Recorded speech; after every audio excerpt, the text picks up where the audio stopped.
Hello guys, আজকে আমি একটা নতুন জিনিস দেখাতে চলেছি কি কোনো তোমার কাছে একটা এসডি কার্ড রয়েছে কিন্তু তোমার এই ভেবে নাও এই ল্যাপটপটা আছে, এখানে কোনো এই এসডি কার্ডে পোর্টই নেই। এবারে মাথায় আসবে কি এবারে কি হবে তুমি ভেবে নাও তোমার খুব ইমার্জেন্সি আছে, এইখানকার ফাইল তোমার এই ল্যাপটপে আনা খুব জরুরি। তাহলে এই সিম্পল প্রসেস ইউজ করে আপনি খুব সহজে আপনার এসডি কার্ড থেকে, এটা শুধু মাইক্রো এসডি কার্ডের উপর নির্ভর করছে, শুধু মাইক্রো এসডি কার্ডই ব্যবহার করে এই প্রসেসটা হতে পারে। এই মাইক্রো ইউএসবি থেকে ডেটা কিভাবে আপনারা এখানে নিতে পারবেন। সবার প্রথমে এই ফোনে এক্সাম্পল নিলাম, ফোন আর এইটা দরকার, আর মাইক্রো ইউএসবি তো জরুর, আর এই সিম ইজেক্টর দরকার।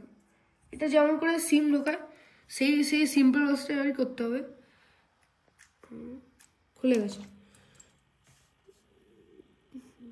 এবারে ঢুকিয়ে দিলাম।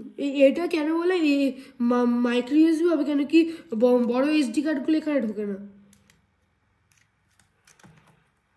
ফোনে ঢুকে গেছে। এবার একবার ভেরিফিকেশনের জন্য আমি একবার খুলে দেখি এই জায়গাটা মাই ফাইলসে গিয়ে কি এসছে কি আসেনি। হ্যাঁ গাইস, এসডি কার্ডটা এসে গেছে।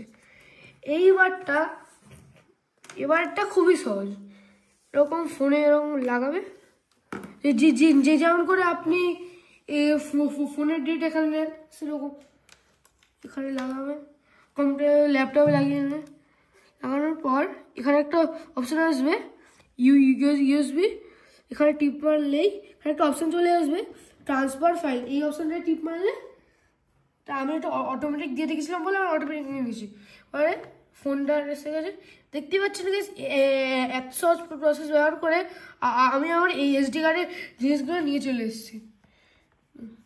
এই এসডি কার্ডে যা যা ছিল সবগুলো চলে এসছে। আরেকবার ভেরিফিকেশনের জন্য একবার দেখিয়ে দিচ্ছি, সেম ফাইলসই আছে।